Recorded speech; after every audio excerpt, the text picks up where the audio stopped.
opening up my dental office, like it was very much a strategy. Like I wanted to build a Yummy Dental empire. I wanted to be at the top. I wanted it so badly because so many people were naysayers. And I've always had to prove people wrong.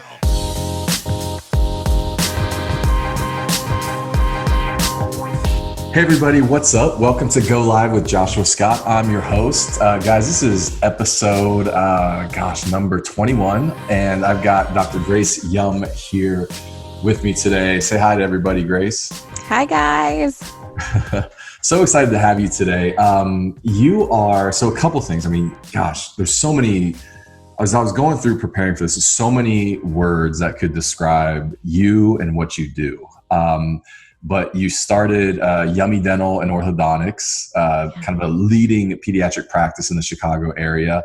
But you are also very well known for your Mommy Dentist in Business group, this kind of group of mom bosses that get together and talk about taking over the world, running businesses, and I don't even think it's entirely all dentists. I think there's a mix of the community in there as well. So thanks so much for being here. I really appreciate it.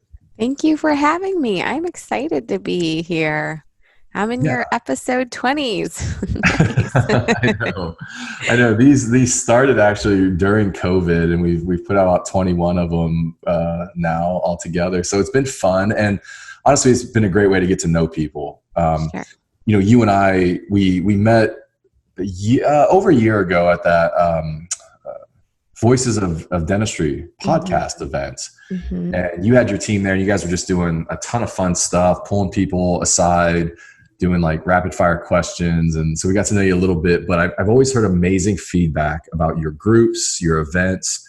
And so, I just wanted to reach out and connect and have you on my show. Thank you. I'm glad to be here. I think that if you're not doing things that you're passionate about or you're not having fun, then maybe rethink what you're doing.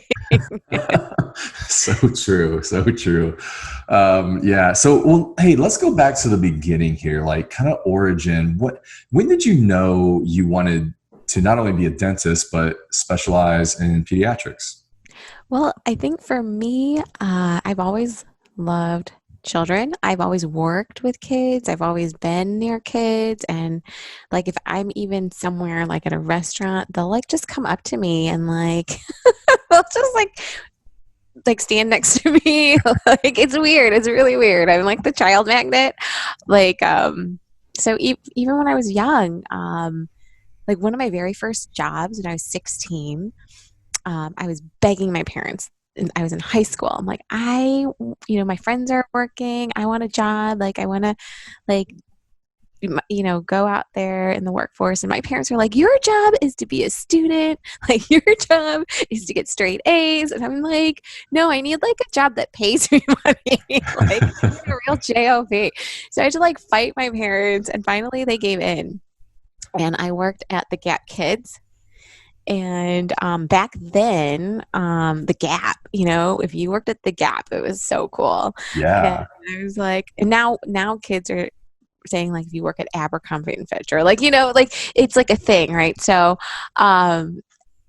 they pulled me over to the kids side because I worked at the Gap first. Okay. And then they, like the mall that I worked at, it was all connected. So it was like the main Gap. And then there was like a little opening and you go into the kids side. And so one day they needed help on the kids side. They pulled me over there and I was like a selling machine. Like I could it was like a challenge. And it was like, if you gave me one thing to sell, I could sell it. Like they would have like leather bomber jackets come in for kids. And it's like, who would buy a leather bomber jacket for their 4-year-old, right? And that they're going to wear for like 3 months. And then that's it. And they're like, yeah, so this is the line. And I'm like, I could sell that. Like I sold it. And where I lived and worked, the Bulls, like their training facility, the Chicago Bulls, they were close by. And so we would get like Bulls players, we would get wives of like Bulls players, and we would get like we would see Dennis Rodman, Tony Kukoc, like just people, BJ Armstrong, like everyone that like lived near that training facility would come to Yeah. that mall. And I remember Tony Kukoc walked in with his wife and their 4-year-old, and I'm like, dude, I am selling you that leather bomber jacket. I'm like, these customers are my customers. I was like, everybody stand back.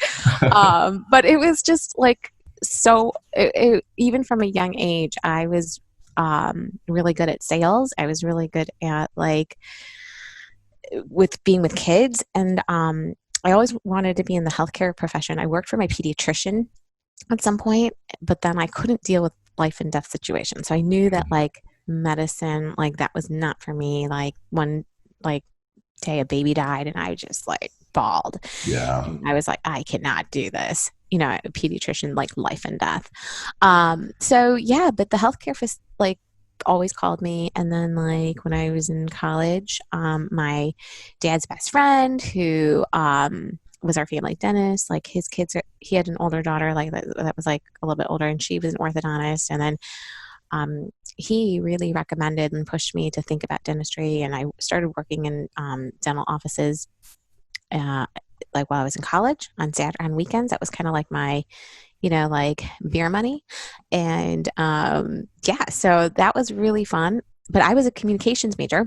Okay. Didn't study science. I was comm studies, School of Speech, liberal arts, like so I really wanted to think about like journalism, like media. Like I was like, oh, it'd be cool to be like a news anchor, like, you know, do that kind of thing. Yeah. And I tried studying that, and I'm like, oh my God, there's like no money in this. And the orthodontist and pediatric dentist I worked for, they were like, you really should go to dental school. You're really good with kids. You're really good with your hands. Like whatever they threw me in, I like picked it up real fast. And like, they thought that I had really good manual dexterity. So they like kept saying like, take your science classes, just take the bare minimum. You never know. So even though I had my own major, I did take all the prereqs of science just in case. But I didn't go to dental school right away. Like after college, I like did a year and I worked for a consulting firm in the media kind of realm. Yeah. And I was like, oh my gosh, you know, I really miss working with patients. I really miss being in a dental office. And then I applied to dental school and got in, and then that's it. The rest is history. Yeah. Yeah. No, that's interesting because obviously, and I was going to talk to you about this a little bit later, but your kind of marketing acumen probably comes from that communications major and your experience there. Now, do you are you a Chicago Bulls fan? Are you a basketball fan? Yeah, huge. Yeah. So Yeah. so did you watch the Last Dance documentary? You know what? I have been so busy that Yeah. I haven't even gotten, but my sister had told me all about it. Like my sister and I are huge Michael Jordan, number 23, like all the way. Yeah. Like even my mom met Michael Jordan. Like Like, my parents are golfers, and my mom met Michael on the golf course. And she is this tiny little Korean lady. Like she's like, Michael. And she said that he had like security guards, and she was trying to like go up to him, and he told the security guards to like let it go. And he like hugged my mom and he kissed her on the cheek. And my mom was like, Michael kissed me on the cheek here. I'm never going to wash my face. It was awesome. My dad's like, okay, whatever. oh man, no, it was such a good piece of gosh, just film and media, and it was really cool because my son is 14 and has never really known, like followed that whole story, and Yeah. you know, Jordan's just kind of this name of Right. like, oh, you know, and so getting him like introduced to, you know, 90s Bulls culture and Michael Right. Jordan. And, you know, there's always kind of this debate of right now, like who's the greatest? Is it Michael? Is it LeBron? And, you know, Right. we're here in Columbus and we're big Cleveland fans, and he's grown up with LeBron. So he's like, Yeah. it's definitely LeBron. But then we watch that and he's like, Dad, I don't know. Like Jordan could be the greatest. I'm Oh like, my God. You know, but I mean, the fact that like he's watching, it's really cool. And being Chicago, you know, Michael Jordan still has a presence here, and I, you know, I miss the old Chicago Stadium. Like going to United Center is just not the same. That old stadium, it was so close and tight, like the energy, like it was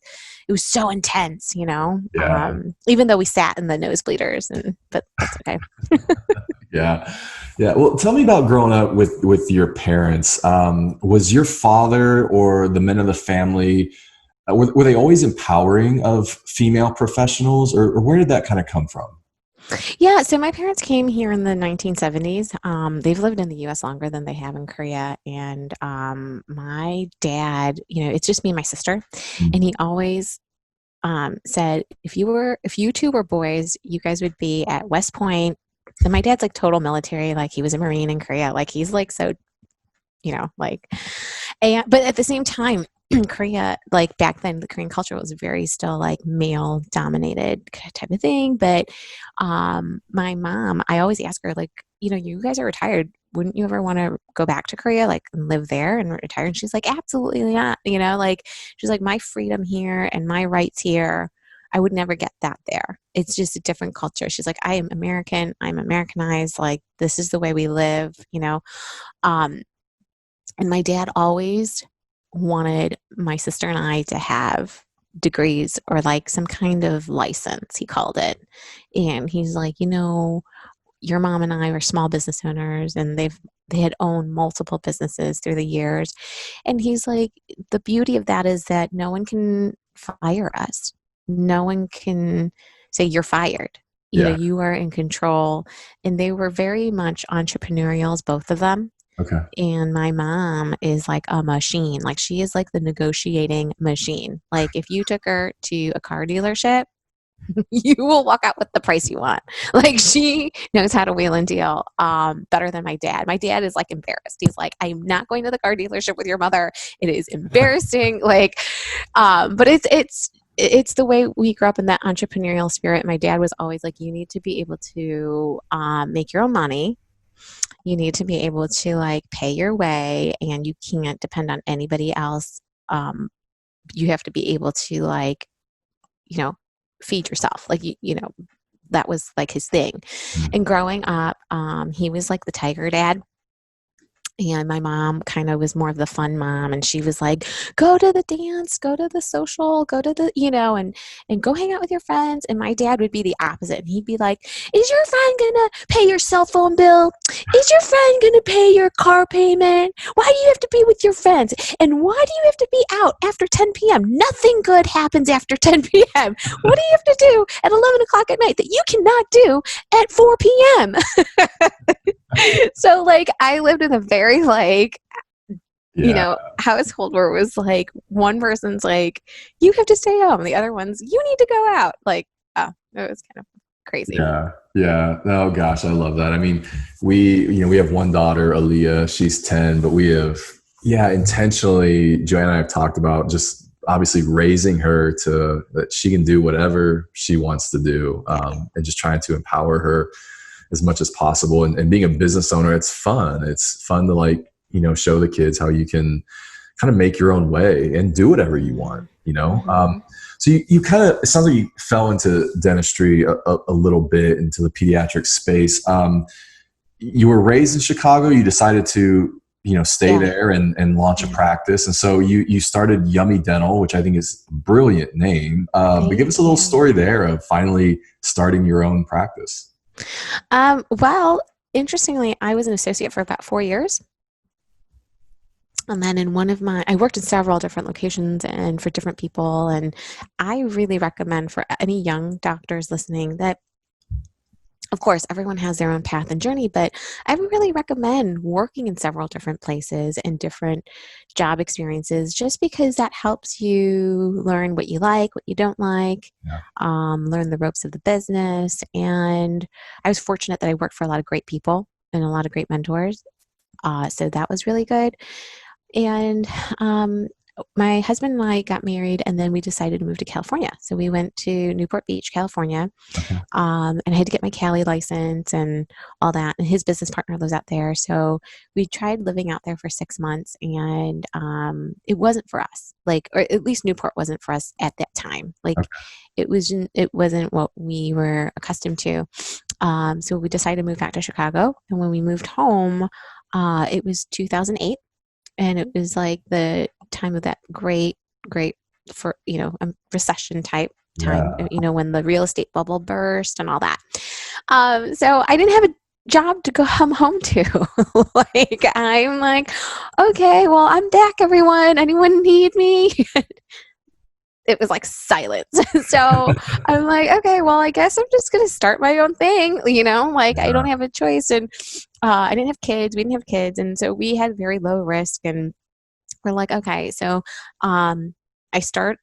I started a new startup scratch, like new construction, um, and built it from scratch. Yeah. Yeah. Was your first one, was it downtown or was it the other location? Yeah, so we're near Wrigleyville. We're about 4 Okay. blocks from like the Cubs Stadium. Yeah. And so it's in an area called Lakeview. Like it's on the border of a little area called Lakeview, and then next to it is Roscoe Village. Okay. And so it's still considered north side of the city. And we've had Cubs players families in because of the area we're in. We've had Blackhawks, so I really love all Chicago sports. And but I mean, my first love is Bulls, and then comes the Cubs. Yeah, that's great. Okay, so you launched that, and then tell me about the Mommy Dentist in Business. Like, how does that idea come to you, and what's the vision behind that? Actually, it's really funny. Everyone was like, "What was your intent? What was your agenda? Like, Yeah. why did you do it? Blah blah blah." And I started it June of 2017 because I was in all these like different dental Facebook groups, except that I found myself needing answers to questions that couldn't be answered in the Facebook groups I was in, that had to do with like, hey, like I'm a mom. How are you structuring your work schedule? Hey, how are you handling pumping? Like, for those of you guys who are nursing, like, how do you do that at work? And how do you bring that up? And how, or I have employees that need to do it. Like, what do we do about that? Or there was just some questions that were very like targeted for moms Mm. that nobody else would be able to really get or understand, Yeah.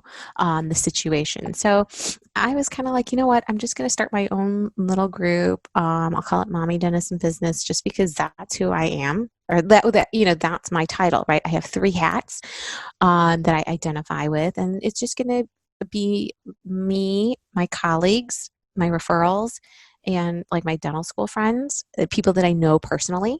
Mm. So it was like me and 50 women, and we were just having so much fun. We were talking about like how to get a nanny, and like, hey, what are you doing for date night? Hey, what are you making for your kids? You're so tired from, working all week, and like just questions at moms. And at this point, really, it was like a lot of crossover then with like dentistry, right? So it's like, you guys, dude, my compressor just broke, and now I have to spend like $5,000. And who did you use? And what brand did you buy? What's, just things like that. And the women, like, we just felt like really comfortable and safe with each other, that we could ask each other dumb questions and not be like made fun of. Or Yeah. we're not like afraid that someone's going to attack us because we asked a stupid question. And I think that sometimes when we're in other Facebook groups, people can get a little bit aggressive, Mm. and we're like, you know what? We don't have time for this, right? We're all professionals. Who has time for like aggressive answers? Who has time to deal with some jerky person, whether they're male or female? So it was really awesome. And then like then they would be like, hey, can I add my friend? And I'm like, yeah, okay. And then it was like, can I add my friend? I'm like, yeah. And then in the very beginning, I didn't know what I was doing. So like the Facebook group was just kind of open. Yeah. Like I didn't know that the difference between like private and secret. Yeah. Yeah. It was just open. And the girls like were like, yeah, they started telling their friends, and then before you know it, it was like 100 people got added in one day, and then the next day another 100. Like every day 100 people were added, and then like by day 4, someone's like, hey Grace, you might want to make this like a secret thing, because what if patients find us, and what if patients like join, and like it becomes, and I'm like, oh, I didn't even know you could do that. So yeah, that's kind of how we started. Okay, so it started more as a community first, and then you added the podcast in later. So the podcast was like a year later. Somebody was like, "Hey, Grace, like it'd be awesome if we had our own podcast." And I was like, "What's a podcast?" I don't even know what a podcast is. They're like, "Oh, well, you like listen to it." And I'm like, "Oh," so then I'm like, "Well, who do you listen to?" You know. Yeah. So like, I remember walking into work, and my orthodontist, who's been with me like 9 years, I'm like, "Hey, Carrot, like, have you heard of a podcast?" He's like, "Yeah." I'm like, "Oh, you listen to it?" He's like, "Yeah." I'm like, "Who you listen to? What are you listening to?" He's like, "I actually listen to Mark Costas." And I was like, "Who's that?" He's like, "Oh, he's a dentist and he's got a really good podcast." And I'm like, Yeah. "Oh, well, I should start listening to that." So then I started listening to Mark. And then the ladies in the group were like, I'm like, "Well, what do you want in a podcast?" And they're like, "Just some stuff that we normally talk about, but maybe like in depth a little bit more, or maybe get like an expert to help us answer questions." So that was how it got started. Gotcha. Okay. So you've hit like 100 episodes here recently. So, right? Like, Yeah. congratulations. That's Thank you. awesome. Thank you. Looking back over those first 100, do you have any highlights? Any of those stand out to you? Oh my gosh. I really love the ones that I did with my husband where he interviews me. It's really Okay. fun. It's kind of funny. And then like what I think is the funny thing about the podcast, because obviously one, I didn't know what it was. Two, I had no idea how to make one. And then at the time, my babysitter, she was going to school for sound engineering. Okay. And I was like, "Hey, Sherry, do you listen to podcasts?" And she was like, "Yeah." She's like, "Grace, I know how to make them." And I'm like, "What are you talking about?" And her family, she's like, "All my brothers are musicians. Like they make, sound podcast." And I'm like, "Okay." So I'm like, "Could you like help me make one?" And she's like, "Yeah." She had all the equipment. She like did it all. Like it was like so landed in my lap. It was really kind of crazy. But that's how we started. And now we're over 100. And what I really love most about it is that it really taps into that space. It brings me back to college when I was like studying this, right? And it really kind of pulls that side out again. And so I'm having fun with it. Yeah. Yeah, that's cool. That's cool. And then you guys have added events to the community as well. Yeah. When Yeah. did those get started? Tell us about the events you do. Oh my God, Josh. So June 2017, we started. I started it in New Orleans because I tagged along my husband for a legal thing, like a legal meet business huge event he went to. Okay. And so that's where I started it. But then September of 2018, so like a whole year later, I was like, "Oh, it'd be really cool to have like a 40-person meeting." I'm like, I'm sure like, I don't remember the size of the group at the time, but I'm like, I'm sure, like it would be so fun for all of us to meet. So I did it here in Chicago, and the space that I rented could only fit 100 people. And I was like, "Oh, don't worry, I'm only having 40 people." And then I'm like, "Okay, well, here's the tickets if you guys want to come. This will cover like the event space, the food, and speakers." And we sold out. Wow. So I couldn't have sponsors in the room because there was no room. I was like, "I want the doctors to come, and it Hmm. was embarrassing because I didn't know anything about anything. Like I didn't know that sponsors wanted to be in the room and all that, right? Um, and yeah, so that's what happened. That was our first meeting in September, 100 doctors. Okay. And then our second one was the following September in New Orleans. And Yeah. so that's when I decided to bring it back to where I started the group because I was in New Orleans when I started the Facebook group. And we were at the Roosevelt Hotel, which is like a famous hotel there. Yeah. And yeah, then we had over 200 people come. That's crazy. Yeah. I mean, I'm always asking around like, hey, what events are you going to? What's, that are kind of at the top of your list. I had quite a few people say that your event last year, 2019, was just so good. And the community, I think the positivity of the group, and just like that engagement. I know some of the speakers that you had that were there and some of the Yeah. vendors that just really enjoyed the vibe of that group. So It was fantastic. It was so much energy, and I feel like we're like our own sorority. It's kind of like a sorority. It's like a yeah, rah rah, like everyone rallies. Like it was just an amazing event, and I think online people are super supportive of each other. Make it very clear there's no trolling, there's no this, there's no that, but overall it's been great. And the support, it's really mainly for support. Yeah. Your path, like it's interesting to me because it feels very almost like wandering a bit, like almost like as you almost find your way as you go. And it's like, have you thought about this group? Oh yeah, let's just do that. Have you thought about podcasts? Like, what if we did an event? Has that kind of been your strength in how you approach life, or have you been very like structured, ambitious, like these are the things I want to accomplish, or have you just found your way?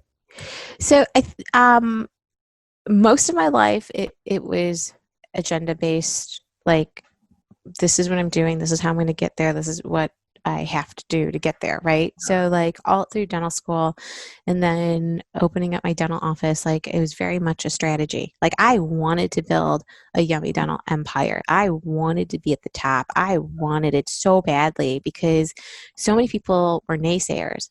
Like, even I remember my high school counselor, I said, I want to go to Northwestern. And she was like, well, that's a reach for you, honey. Like, you should be applying to U of I and your state schools. And I was like, okay. Like I was always the kid that got deflated answers. Besides my mom and dad, who are my number one fans, I always got oh, well, we can try, and I've always had to prove people wrong. Like when I got into Northwestern, I was like, I told you, and then when I opened Yummy Dental, I did call one consultant. And because I was kind of like, do I not? Do I need one? Do I not? And I had my husband on the call just as backup, right? And so this consultant's like asking me 50,000 questions on a 1-hour call. And he's like, what's your goal? I'm like, I want to be $1 million practice. I want to be number one. I want to be Michael Jordan of dentistry. Like, I was like so excited. And he was like, honey, he's like, the way your office is set up and everything, you're not going to be $1 million practice. And I was like, whoa. Yeah, my husband looked at me like, this is not the right person for you, And so I was that same sinking, deflating feeling of like, you know what? Somebody told me before that I wasn't going to go to Northwestern. And I'm like, and this is happening all over again. And I'm like, I'm going to prove them wrong. Year number 2, I was $1 million practice and I did it without anybody's help. And I was like, booyah. Oh, that's amazing. No, I love that. I think, sometimes I'm like, it's fine. I don't know. There's been some value in approaching life with like, the 5-year plan, right? And like, here's the goals and here's what I want to accomplish. But as I look back, I mean, I'm 43 now, and I look back and I'm like, some of the most important decisions I've made were literally not on that 5-year plan. And it was almost like, as you were in it, you got this sense of like, go this way or go that way or do that. And just kind of that role of intuition. Yeah. And, that has been the whole mommy dentist thing experience for me, which is new. So like what you're describing, I call it building your bike as you go. Yeah. You're kind of like building it, but as you build momentum, you're going to grab here, attach it to the bike. You're going to grab here and attach it to the bike, and it's working and you're going and you're building momentum. You're going where you need to go. Yeah. And that is my experience with the whole mommy dentist thing. Like this, I have no clue what I'm doing. I have no idea why I did. Like people are like, "What's the why?" I'm like, "I don't know. Stop asking me." It is what it is. Like, you know what? People love it. People enjoy it. It's there to support, empower, and build each other up. So we're going with that. Yeah. Oh, I love it. Okay, so you lead. You guys have 2 locations in your practice, correct? Yeah. Okay, so you lead those. You're leading this mommy dentist and business community. I mean, I know you're still on staff at the hospital there doing surgery, or? No, I gave that up a couple of years ago. I Okay. was like, it was getting too busy. Now my associates, do it, and Okay. I just, yeah. Okay, so we can Yeah. take that off the list. But you've appeared on news stations, you've written a book, you plan these national events, you're developing pediatric products, you're a speaker, you're a Peloton rider. I know I sound crazy. But you know what? I have to say that like you have to, so the product, I dropped the product Okay. and maybe one day I'll go back to it. But when I started the product, it was more of a hobby, right? But then Yeah. it became a business and I'm like, oh wait, I don't have time. Like, cause I launched it like at the same time I launched the second practice Okay. and I had just had my second baby. So it was like, I sadly had to put the kibosh on the products because I was like, I couldn't do it. Yeah. And that's okay. Like, it's okay to say, I can't do it anymore. You know what I mean? Like, it's not Right. like you have to kind of like weigh your priorities. So yeah. Yeah. And how do you, like, when you approach that, how do you find that balance in life? I mean, obviously you have two girls, correct? I have a daughter and a son. Okay. So, I mean, as they're getting older, how do you balance all that professionally and with the family? It's really hard. I have to Yeah. be honest. It's really, really hard. The past few years, as I've been building my dentist, I've peeled back clinically. So, I used to be at work like 5, 6 days, and then I whittled it down to 3. Now I'm down to 2. And so clinically, I just peeled back, and you just have to have a lot of help, and you have to. You can't be perfect.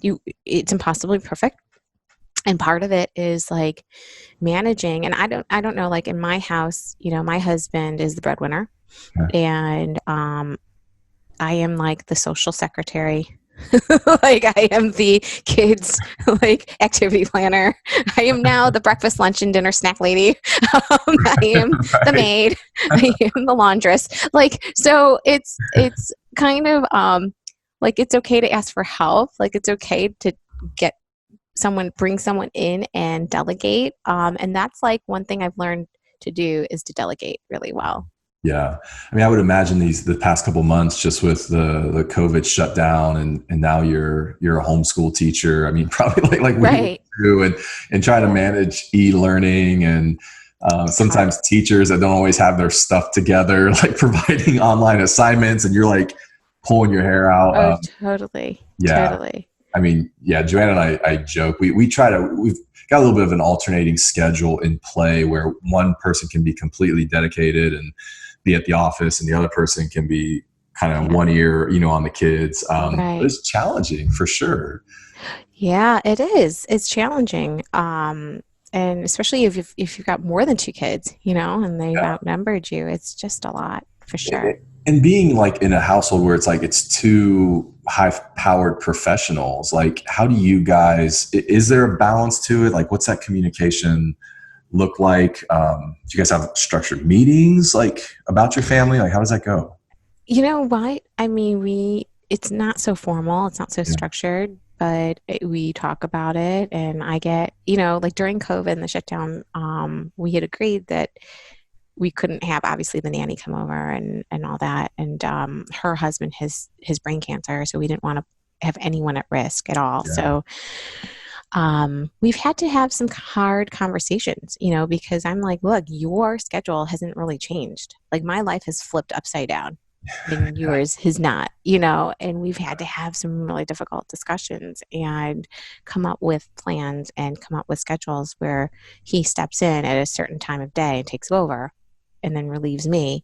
And then I get, and I'm like, okay, well, I think one day a week you need to take over. And even though our kids are younger, so it's like kindergarten, first grade, the homework isn't hard, but I mean, like, you need to do some of it. Like, I can't do this every day, all day. Like, Yeah. it's just not fair. Yeah. Yeah. Yeah. We have a benefit. My son's 14. And so, I mean, he was pretty independent with Yeah. the learning.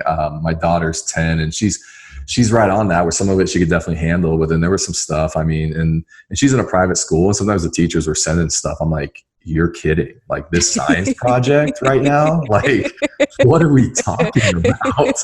I mean, there was some stuff I was like, we're going to have to wait till Saturday because I just cannot focus on a science project like this until. Well, no. And the thing is, we had to email the teachers like, look, both of us are working Yeah. still. Right. Like, not, like not, we may both be present in the house, but we both have careers that we're working, like we can't sit here and do like math all day long with them.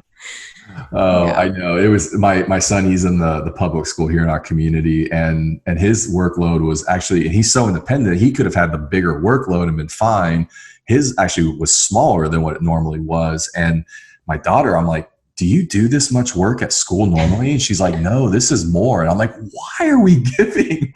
Yeah. So we had a few of those emails too, where it's like, hey, we're trying our best, Right. but we're both like really affected by the shutdown and are scrambling like Yeah. most weeks, Oh, totally. And they sent so many emails. I was like, I cannot read every single email you sent me. I know. Yeah. So many times just at night, it's like 9 o'clock. I'm like, okay, there's 5 emails today from the school. Let me get caught up on them. It was so hard. Yeah. It was so hard. What have you, have you guys been affected by, or have you by the protests at all in the last couple of weeks? Oh, yeah. I mean, Chicago's always been like a hub for protesting and rioting and looting. And, oh, that was hard. My area in the city was more affected than the suburbs.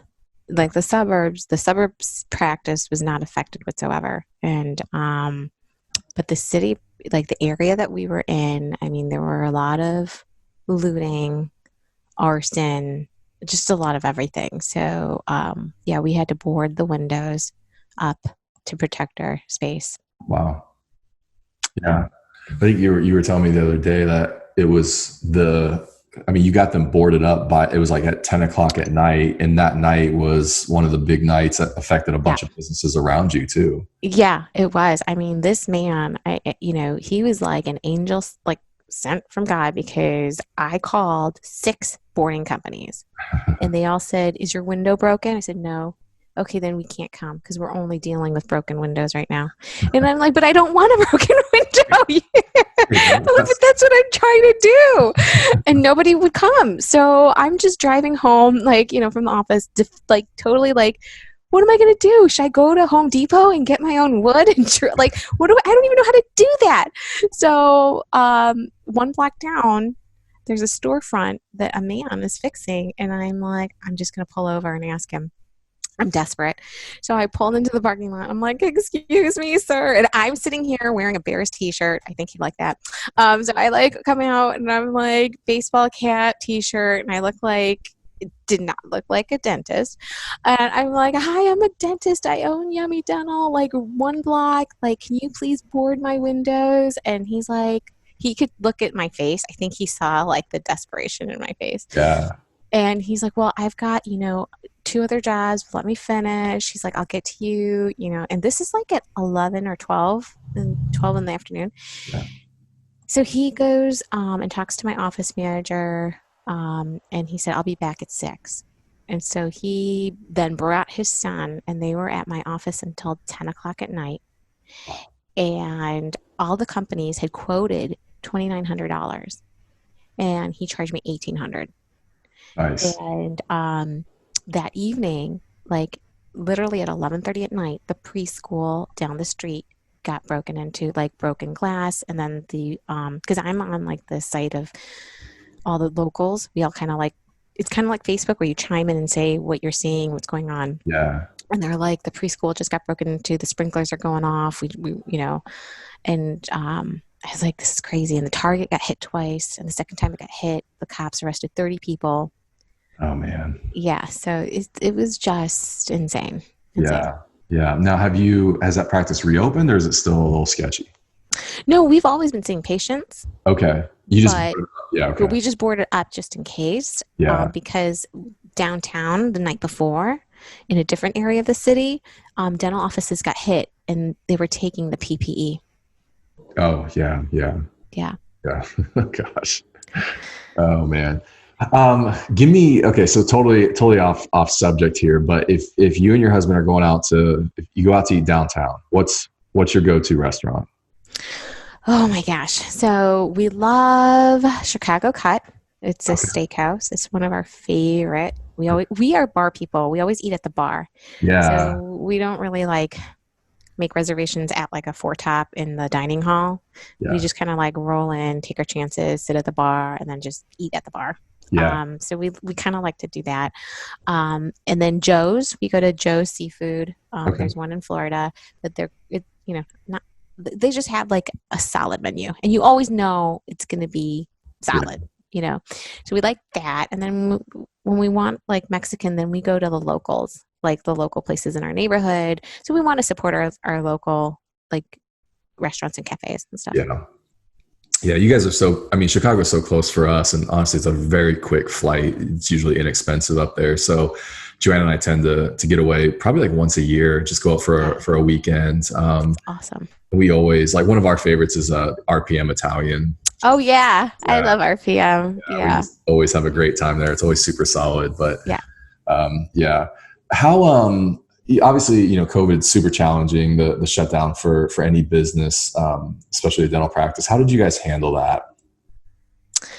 So, just like kind of like a lot of other dental offices, we had to furlough and lay off and first deal with our staff. But we all kept on WhatsApp. And during the time that we were off, we all kept in touch and made sure everyone was okay. And I sent them like gift cards or like Illuminati's pizza. Like I would just want to make them know that I'm still thinking about them and worried about them. And then it was the most intense 2.5 months of studying I've ever done. I felt like I was in dental school. It was like webinars, CDC, FDA, ADA, N95. Like it was just mayhem. Like, what are we doing? Yeah. And I felt like I tried to order like everything under the sun, and then you would forget what you ordered because it didn't come for 2 months later. And then like all of a sudden you are opening the door and it's like 200 gowns show up at your I'm like, oh, I forgot I ordered these. So now I'm returning everything. But like it was just crazy times. But we were doing everything to get prepared. I feel solid. I think what was stressful was the PPP loan. Because I didn't get it the first round. Okay. I got it the second round and I was worried, but after that it was good. And then I made a plan. Like I made this huge PowerPoint presentation. I had like the staff on Zoom and the doctors, and we had Zoom meetings like once every 2 weeks. And I'm like, this is what we're doing. This is the plan. And yeah, so it was just a lot of that admin. But I think for me, between the two offices, everyone came back except for one. Okay. So that was my concern, was just like, I want to make sure that they knew that I cared about them, that I wasn't just throwing them to the wolves, and that I cared enough to spend $20,000 on equipment to keep them safe and keep our patients safe. Yeah. So yeah. Yeah. What was, with the Mommy Dentist and Business community, what was your advice and how are you leading that group through the time? Well, I just made sure that we had all the resources that we needed. So during that time, I was reaching out to like OSHA people and like, vendors to get our equipment. I felt that the Mommy Dentists felt that they got everything they needed and they weren't scrambling at the last minute. Yeah. And it got to the point where they were like, God, the dentists in my community are asking me for help. And we were like on it. Like we were so on it. Like we knew all the regulations. We knew what the guidelines were. We knew how to prep. We knew what forms for HR needed to be on the break room wall. We were reading up on like our HR laws and like the respirators and fit testing and we were just on it, and we just made sure that we had the right experts to come teach us and show us what we needed. And because of that, everyone I could say who needed to open up their practice opened confidently.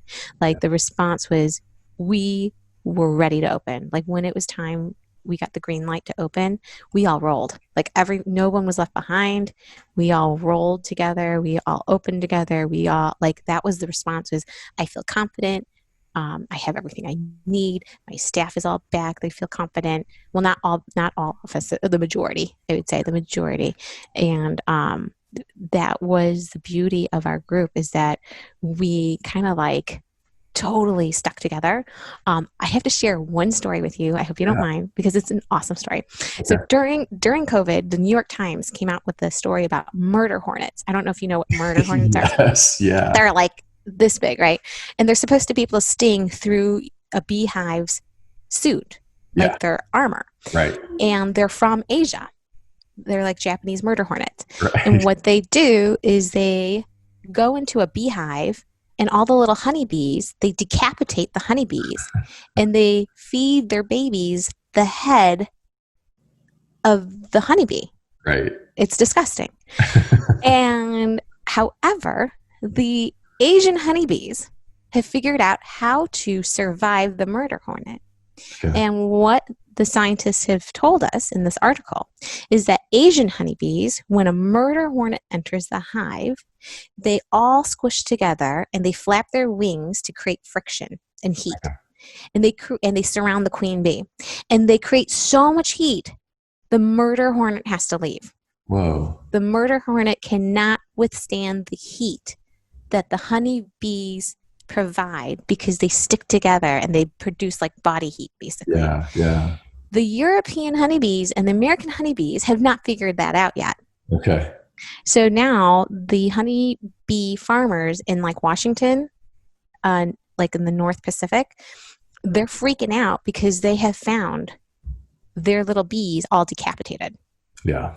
And so we were talking about the story in our group, and so we were like, dude, you guys, we're freaking Asian honeybees. I'm like, the murder hornet is COVID and we are gonna rock this out. So yeah. Oh, that's amazing. That's a great analogy. We followed the story of the murder hornets, but I hadn't heard that part of it. So that's amazing. What do you, any predictions, like how do you see dentistry over the next 90 days, kind of through the summer, early fall? Yeah, I can't predict. I think that it really depends on the voice of the doctor owner. I really believe that. If the owner has patients that feel confident about the doctor in the office, they're all going to come back. Yeah. You know, and I think it's what you portray. It's what you put out there. And for me, one of the big things I worked on during COVID was my website and having a COVID page. Yeah. And having all the information on the COVID page. Because that's, you know, and that helps my staff. Because they can't remember every little detail. So I said, you guys, if you get a phone call and they ask you, what are you doing during COVID? You direct them to the website and say, please read our website. The information is all there. And I think it's so important, you know, before we opened, we had that COVID page up. I was like, that is your lifeline, you guys. Yeah. You know, if you're on that phone, your lifeline is go to the website, here it's laid out everything. Yeah. Yeah. Love that. Let's play a little highs and lows from COVID. What was a high for you? What was a low? Oh God. It's the high for COVID is that I got to be home with the kids all day. Yeah. The lows was I got to be home with the kids all day. Oh man, that's totally fair. Totally fair. What were you what were you most proud of yourself of during that time? I think the most proud was that I was real with like my mommies. I cried.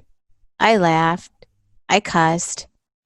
I said, get on the frickin' Peloton bike. I mean, like I would get on and either write or do a Facebook Live, but I was real through the whole process. I never once said, I have everything figured out.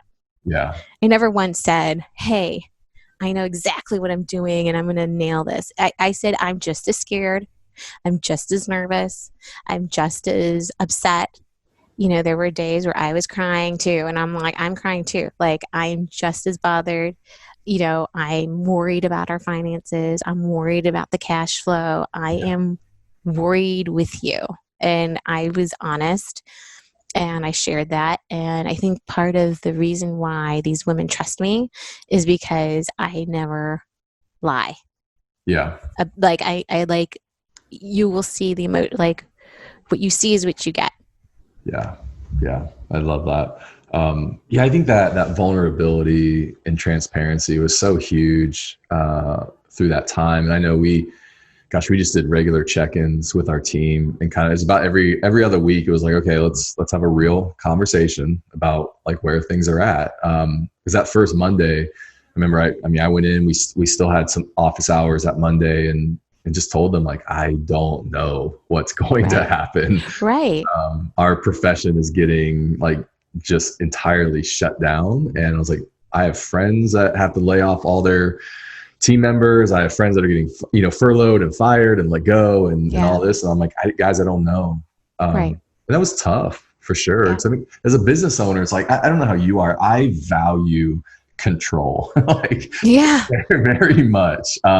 And I think that's what, at the end of the day, you always get these reminders when you're not in control. But that was like, COVID was this massive reminder of you're just not, we can try our best, but you're not always going to have control. So,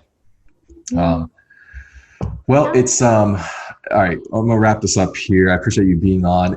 Let's say it's Friday night, end of a long week. You guys are relaxing. What are you ordering for food that night? What are you drinking? Oh my God. So it really depends. If it's been a rough week, we are going straight to tequila. It is called Clase Azul, Reposado. It's good stuff. So if it's a hard week, it's going to be tequila. If it's like a so-so week, then we'll have wine. If it was an easy week, we'll have beer. It depends on the week. And then it depends on what we're eating, right? So if it's like taco night, then we're definitely doing beer. But it just depends. We really like Mediterranean. Because it's healthy, so not as much sugar. So we like that. But we've been doing a lot of our own cooking. So my husband actually has stepped up. He's never cooked dinner in his life. And during COVID, this is a high. We have found out he's a better cook than I am. Nice. And so he does, but it's like easy stuff, like the burgers, he'll do fish, he'll do, he just looks up recipes and it's awesome. That's awesome. So as the kids get older, that'll kind of be like a little cue on Friday nights. Like if they walk in and there's tequila already out, they're like, nope, don't bother mom and dad. Totally. If the beer's out, they're like, ask them whatever you want right now. It's been a good week. Yeah. I love that. Yeah. It's really fun. Yeah. All right. Well, okay. Last question. Is the tequila, is it neat or is it mixed in a like margarita? Oh my God. Okay. Because Clase Azul is like some legit stuff. Yeah. Okay. So I am not, my husband and I are not into mixed cocktail. Like I'm a vodka person too. I just drink straight up Grey Goose or Tito's or whatever it is. I'll cut it with soda and that's it. But I'm not a margarita girl. I'm not a mixed cocktail girl. I don't drink like Cosmos it's just straight vodka, straight tequila, whatever it is. I just don't add anything. It is what it is, and that's what I'm drinking. Fair enough. All right. Well, hey, look, I appreciate you being on here. If any of the viewers out there and listeners want to get more information about Mommy Dentist and business or connect with you online, where's the best place they should do that? You guys can find me on email. You can email me, Dr. Grace, Dr. Grace Yum @gmail.com. You can find me there. Our website is mommydibs.com. So you can always find us either on the website or email. That's how you can get in touch with me. I respond pretty quickly. But yeah, it was fun. Thank you for having me.